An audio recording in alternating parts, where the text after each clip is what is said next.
Birahi. Bincang rahasia hati. Hatinya harus selalu kayak gitu ya. Kan hati di sini ya, masa gini? Di sini apa sini sih? Bego emang. Nggak boleh. Oh, nggak Nanti boleh. kena itu loh. Nanti dilaporin loh. Oke, so yang hari ini kita akan hari ini dari yang kemarin sama hari ini aja tempatnya gak ganti, baju kagak ganti. Jadi ya untuk hari ini, Ya, untuk episode kali ini kita akan bahas apa tentang, karena kita belum ada bintang tamu. Jadi kita akan bahas mulai dari diri kita sendiri dulu ya. Karena semua itu berawal dari diri kita sendiri, baru kita bisa membantu orang lain. Jadi hari ini aku mulai dulu dari kasusku. Gimana? Yang mana aku itu sering merasa orang tuaku itu tidak adil. Kan banyak nih sekarang lagi marak nih orang-orang tuh bicarain soal toxic parenting. Dikit-dikit orang tua ke toxic, dikit-dikit orang tua ke toxic. Padahal belum tentu toxic loh. Nah, banyak yang maksudnya ada juga orang yang playing victim gitu ya. Nah, betul. Orang itu toxic. Padahal ya nggak ada apa-apanya. Padahal ada yang jauh lebih toxic gitu. Mama papanya itu tidak melakukan apa-apa kecuali membiayai dia, tapi dia mau bilang orang tuanya itu toksik. Jadi mungkin di awal ini kita mau ngomongin dulu sebenarnya definisi dari toxic parenting tuh yang seperti apa sih, Mir? Toxic parenting ya sebenarnya apa ya? Sebenarnya kamu sendiri nggak tahu. Harusnya kan pakai referensi ya. Nah, iya kita. Cuma maksudnya langsung bahasa sehari-hari aja. Ya, bahasa yang sehari-hari. namanya toxic di mana-mana itu kan pasti nggak sehat. Nggak sehat. Dimana kita merasa nggak nyaman. Dimana apa yang dilakukan itu nggak pada umumnya. Ya. Harusnya itu masuk toxic, kayak kita ngomong toxic relationship. Kalau toxic relationship tapi lebih ke gaslighting kan, dimana kamu merasa kayak kamu cuma di terus jadi gue. Maaf, ini nanti didengar sama itu atasan kamu ya. Tolong disensor ya. Jadi lebih mungkin ke dia tidak mendapat perlakuan layaknya anak-anak pada umumnya gitu sih. Pada umumnya itu kan seharusnya dapat apa ya hubungan orang tua dan anak yang sehat, quote unquote. Nah tapi kalau misalnya tidak ada hubungan yang quote unquote sehat itu ya itu harusnya udah masuk toxic. Jadi mungkin gini ya, kalau toxic parenting ini belum tentu si anak merasa ortu toksik, tapi kalau dilihat dari sisi ortu itu belum tentu juga itu toksik yang sesungguhnya gitu loh. Iya, karena balik lagi toksik itu kan benernya walaupun ada ukuran jelasnya tetap balik lagi ke persepsi sih menurutku, ya kan? Sama kayak bener. kita ngomong ya orang ganteng, cantik itu kan persepsi bagi kamu. Kalau jelek mutlak. Iya. Kalau ganteng, cantik kan? itu persepsi. Nah, menurutku toksik itu juga ada orang yang tadi kayak kamu ngomong melebaikan. Iya. Dia sebenarnya enggak, cuma karena anaknya aja nggak tahan menerima hidup yang susah. Dia bilang orang tuanya toksik. Menurutku sebenarnya toxic parenting sama toxic relationship sebenarnya ada beda juga. Maksudnya kalau relationship itu lebih ada kayak lebih kemutlak ya, karena terlihat kalau itu kayak bukan simbiosis, karena mutualisme. Kayak toxic parenting itu ada kayak ini juga nggak sih, Lin? Kayak adat gitu loh. Iya, beberapa etnis. Ada beberapa etnis yang ngomong kalau anak dan disiksa ya dia nggak akan sukses. Iya benar. Ada harus bukan disiksa, dicambuk ya. Dikasih pressure. Waduh, saya ditelepon nih. Gimana nih Pak? Nggak ngerekam dong dia.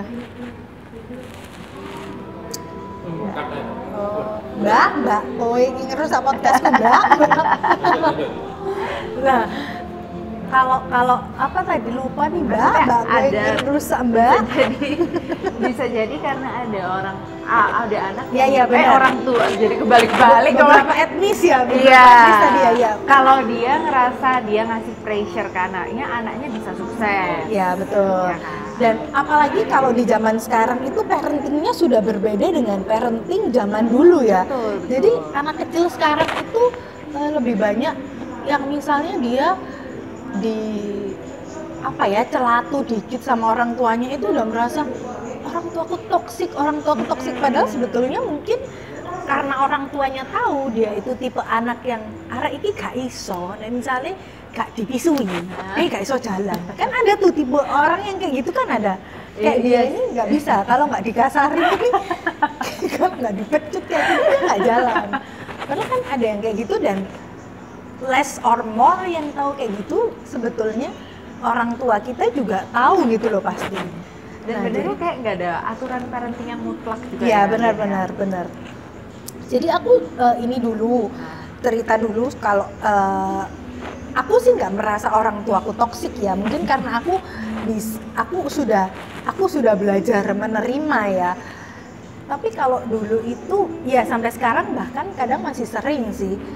Kalau aku sih lebih ke merasa ini nanti kalau mamaku lihat nih kayak bisa ini kok bilang kayak begini bisa ini kita sharing pulang nggak dibukain pintu loh. Kita sharing ya Bu, kita sharing nih jadi kalau dari sisi aku melihat kalau orang tua aku itu sometimes tuh nggak adil perlakuannya karena aku lihat. Contohnya gimana? Nggak adilnya itu dalam hal apa? Yang paling sering? Yang paling sering dan paling menyakiti hati. Semua sakit.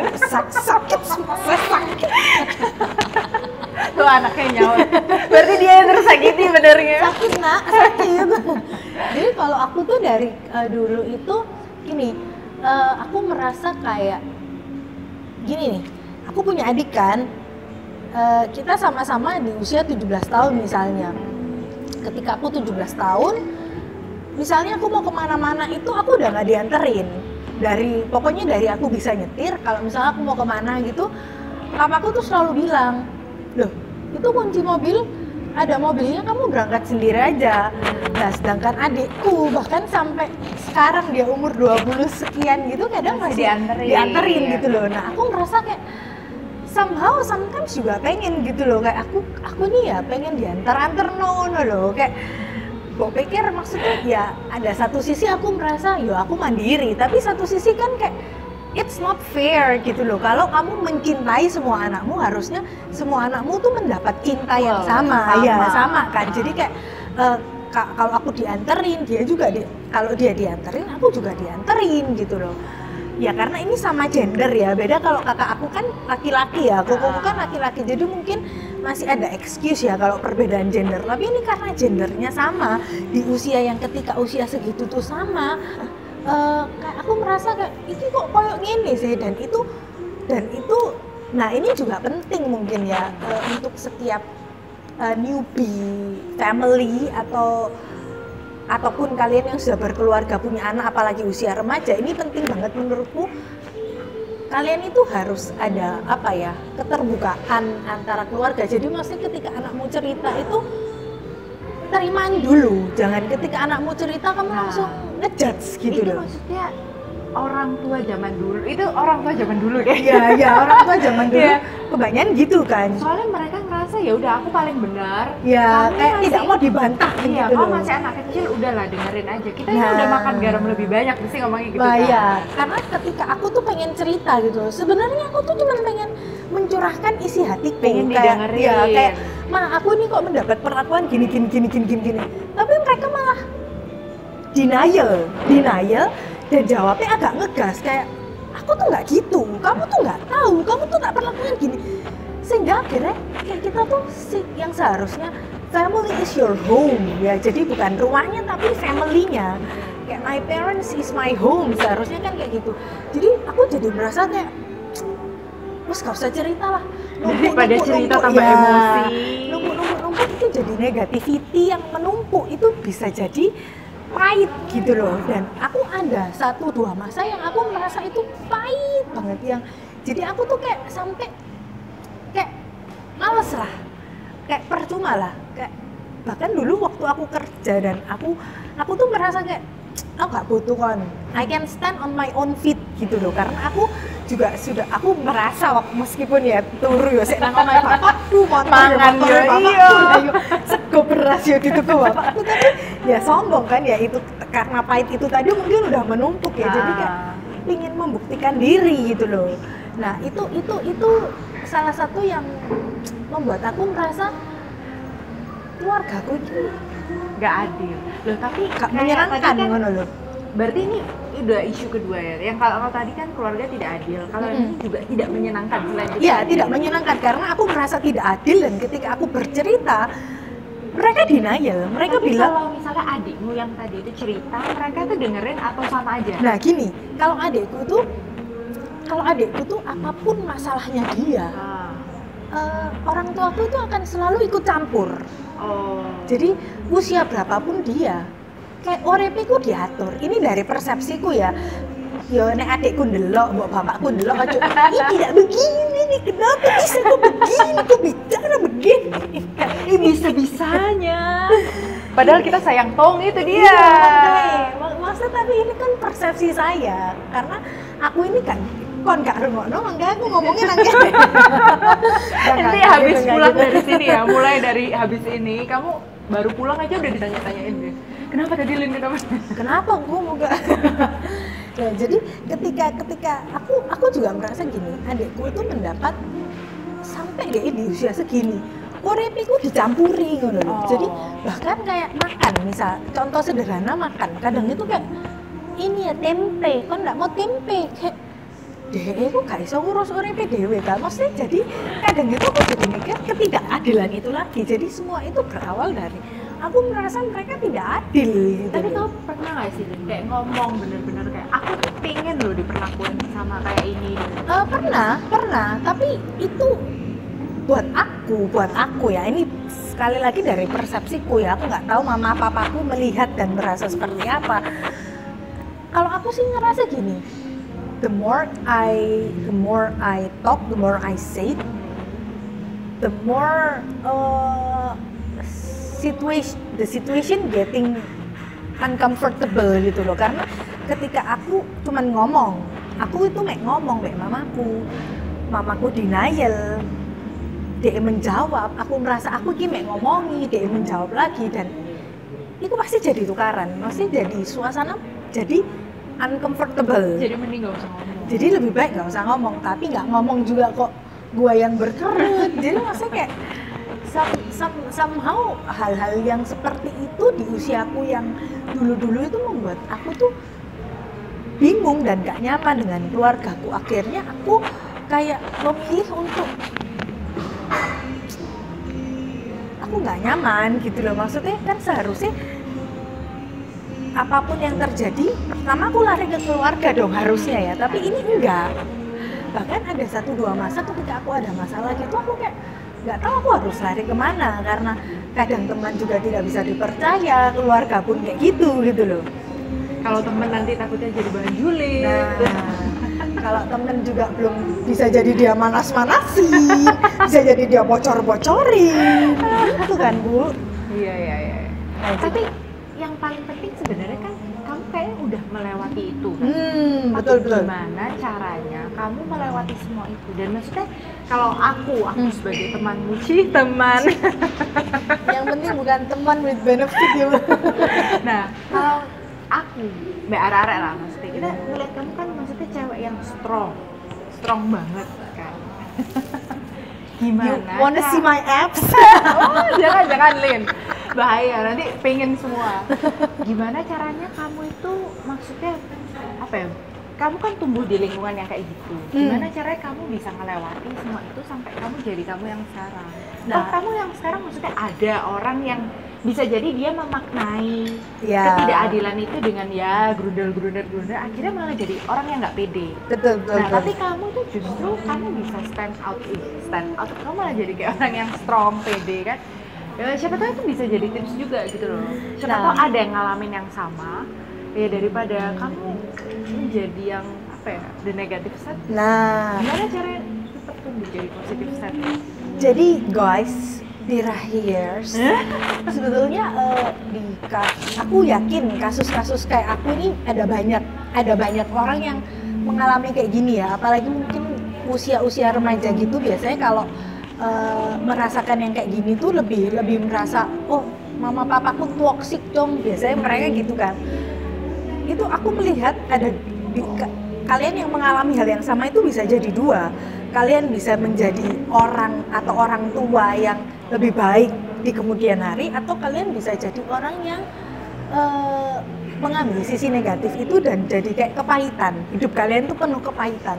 Dan jujur ketika aku melihat ada teman aku, beberapa orang lah yang aku lihat dia mengalami hal yang sama aku kurang lebih ya, akarnya itu dari ketidakadilan yang dirasain ya. Mereka tuh jadi orang yang itu negatif tuh dong, maksudnya dia itu tidak ini nanti ada subtitlenya ya. Iya. Nanti orang di luar juga nggak ngerti. Tolong subtitle urip Inggris ya Pak ya.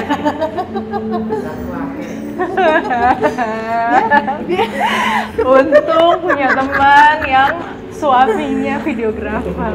Hemat biaya. Angke Pak, ini angke. Hemat biaya editing deh, nggak omelin terus. Jadi aku lihat ya ada ya yang paling parah itu ada 2-3 teman itu yang hidupnya itu kayak tidak gampang terpuaskan. Jadi dia lihat sesuatu gitu, apalagi iya dia lihat sesuatu tuh kayak ini nggak bener, itu nggak bener, ini nggak bener. Nah kayak gitu, itu kan satu dia sendiri nggak capek ya kayak gitu kan. Dan aku nggak mau, karena jujur aku ingin awet muda seperti Mama Hadi.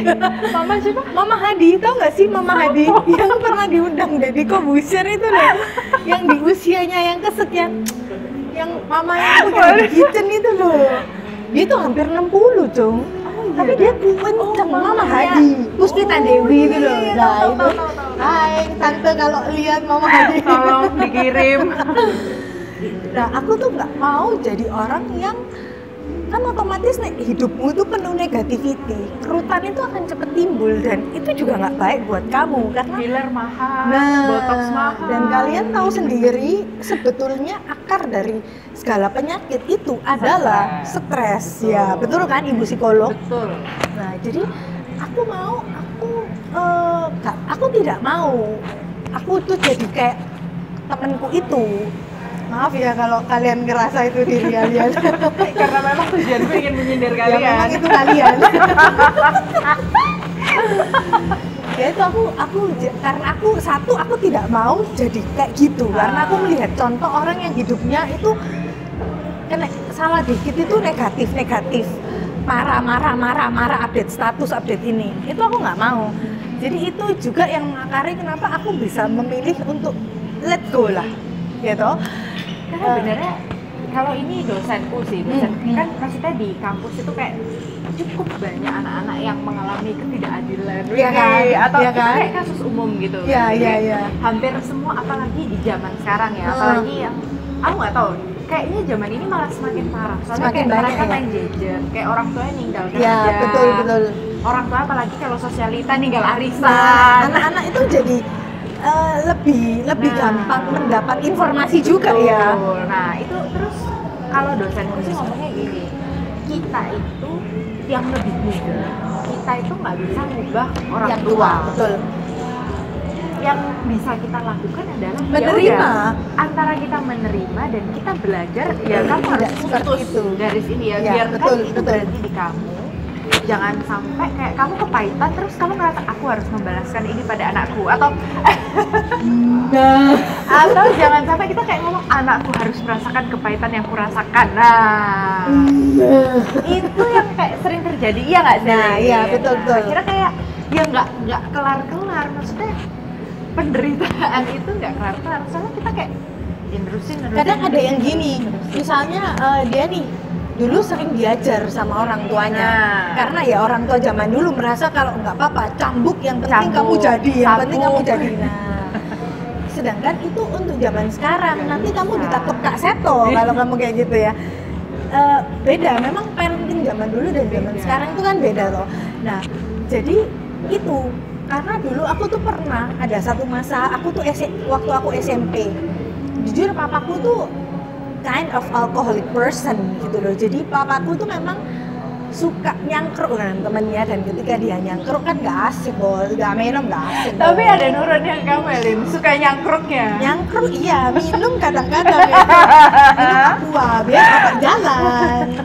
Nah, jadi pernah ada satu masa itu papaku ini bukan orang yang Ya dia so sweet sih sebenarnya, tapi kan jarang dong melakukan itu di rumah tuh jarang. Pernah satu kali dia tuh lagi mungkin mabuk ya, agak-agak mabuk. Aku SMP, SD kelas 6 atau SMP aku lupa. Pokoknya aku lagi main komputer, biasa main game kan. Belum Candy Crush, belum. Dota. Enggak, saya nggak main Dota lah. Pokoknya game apa lah, Zuma, saya main Zuma. Masuk Zuma. Iya, emang kayak otakku cerdas kan. Nggak kayak sing dolen Dota. Terus. Nah, aku lagi main, terus itu malam-malam, aku inget. Kalau nggak salah kemarinnya itu aku habis arguing sama papaku. Jadi aku orangnya keras. Aku adalah tipe orang yang aku merasa apapun yang salah menurut aku harus bilang. Nggak ada tuh yang namanya keras. Keras Steve. Nah jadi aku merasa apapun itu, siapapun itu, kalau aku merasa kamu nggak benar, aku harus kasih tahu apa yang ada di pikiranku dan hatiku, karena ya itu aku nggak mau menyimpan sesuatu yang pahit dan nggak ngena di hatiku gitu loh. Jadi aku dulu tuh sering sekali arguing dengan papaku, apalagi kalau jamnya udah malam kan dia wes agak tipsy ya, jadi tau lah ya orang kalau kena alkohol itu ya apa. Jadi kemarin itu aku habis ya arguing lah sama dia, terus besok malamnya tuh dia tiba-tiba naik ke atas. Terus aku lagi main game, dia elus kepala aku, Cung. Terus dia kayak, kamu nggak bingung gitu kayak? Iya kan, karena nggak pernah gitu kan. Dia. Last time he did that itu kayak aku masih kecil sekali, yang masih usia TK mungkin SD, kayak ya mungkin wajar kan ya kalau orang tua umur segitu. Dan ketika aku agak gede remaja, dia nggak pernah gitu. Terus tiba-tiba, iya nah kau main game apa, kayak Kamu nangis ya?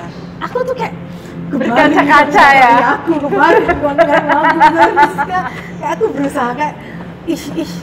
Terus aku curhat sama salah satu teman waktu itu.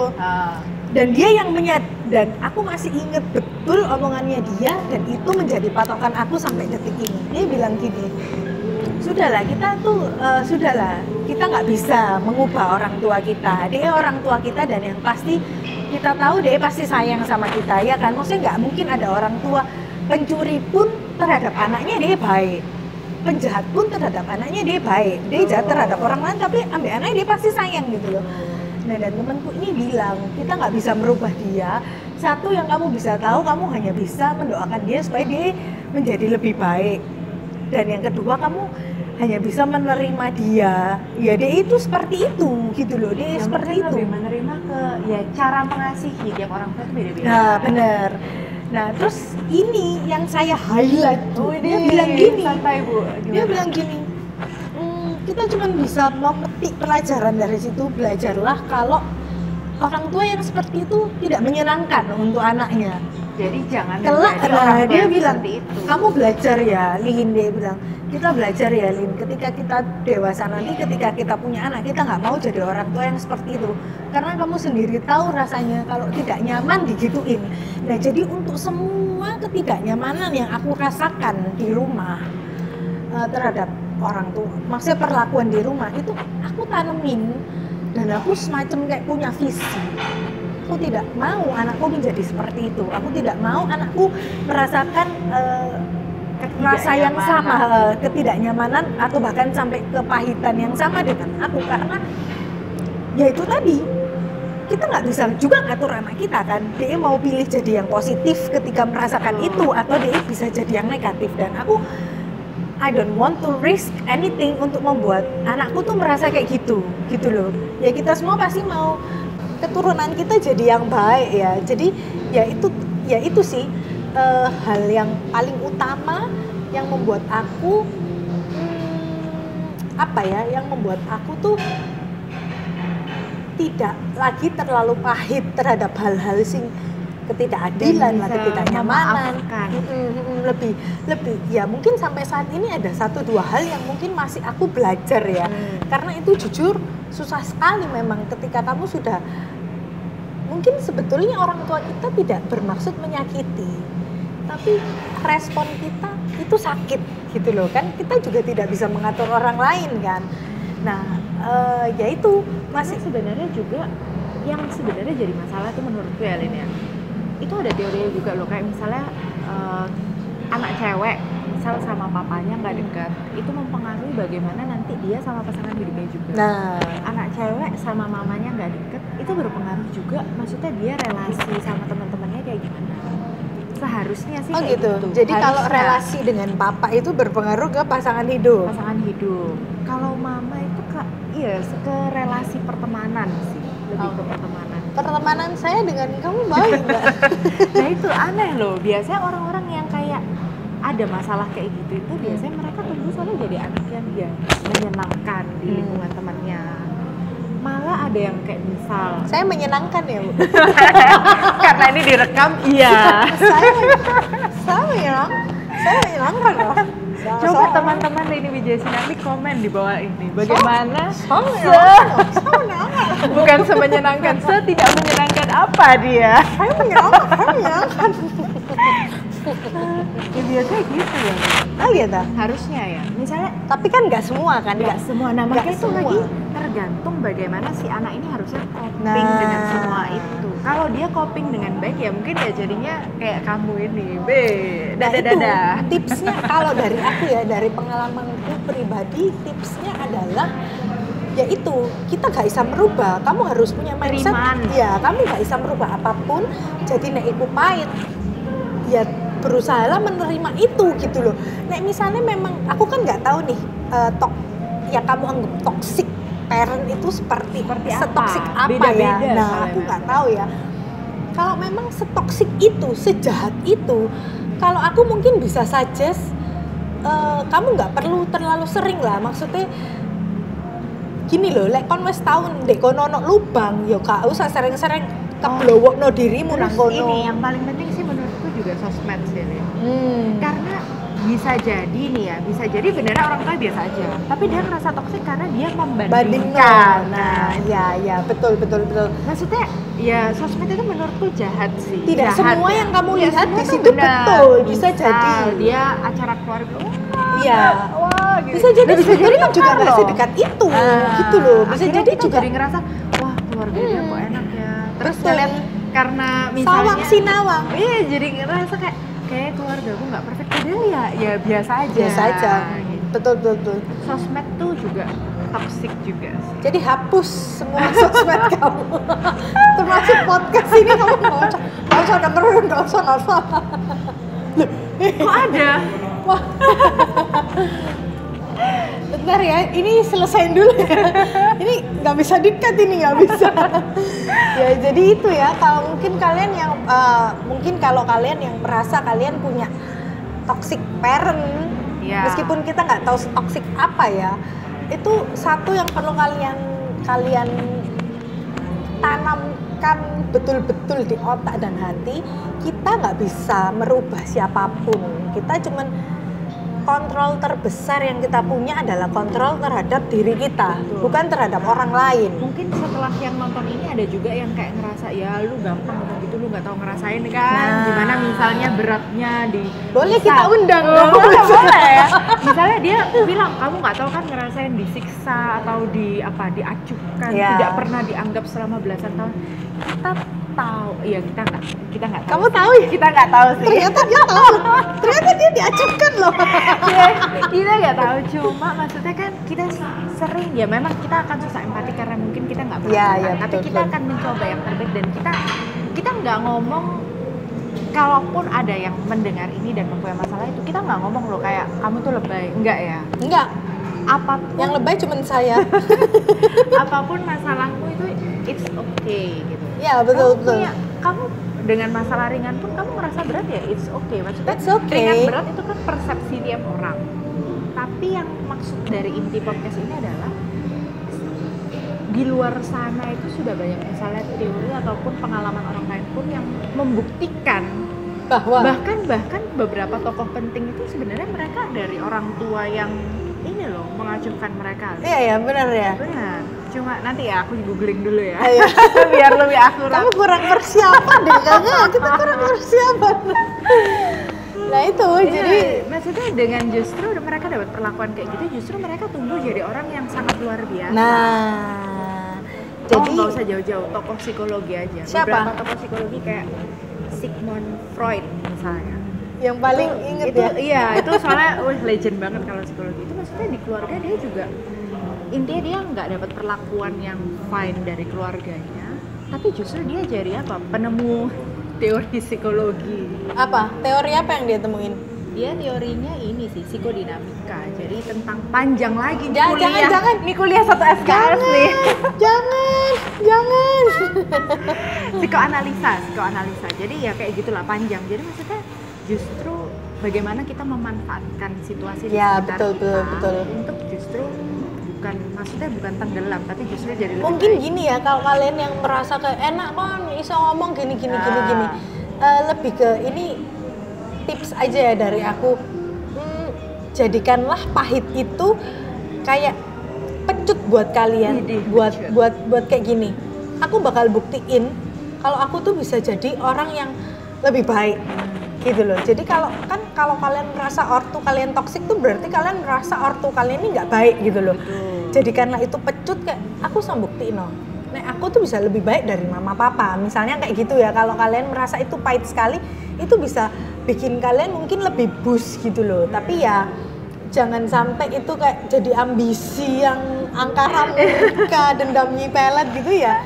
Cuman jadikan itu aja sebagai kayak apa ya, motivasi kalian supaya kalian itu bisa jadi yang lebih bagus kayak aku. Iya betul. Tapi jalan terakhirnya lagi kayak kamu. Tolong aku. Kayak Lini nih yang tumbuh menjadi anak yang super Orang tua banget, yang luar biasa.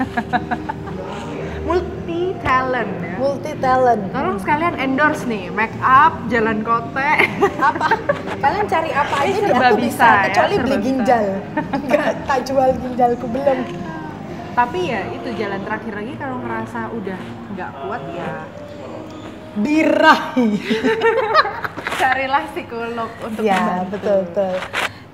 Gini loh guys, finding the expert itu nggak memalukan. Nggak memalukan. Kamu cari psikolog atau teman untuk, tapi hati-hati juga ya, lagi-lagi kalian harus bener-bener finding the right friends gitu loh, finding the right person to tell the story ya. Nanti curhat ujung-ujungnya ya. Ujung-ujungnya tersebar di media sosial masalah aku.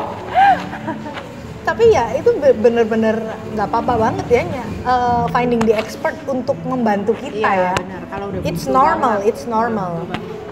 Oke. Saya sudah digini-gini.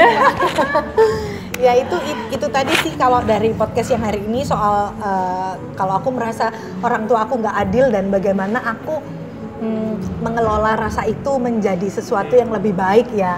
Mungkin teman-teman yang punya pengalaman serupa atau mau sharing-sharing juga di kolom komen, kalian boleh komen di bawah. Kalian juga jangan lupa like, subscribe, share, dan kalau kalian mau curhat juga lebih boleh ya. Lebih boleh. Mau diundang ke sini juga lebih bagus ya. Oke guys, kalau gitu ketemu lagi di episode 2. Ini episode ini episode 2 ya. Berarti kita ketemu di episode 3. Bye.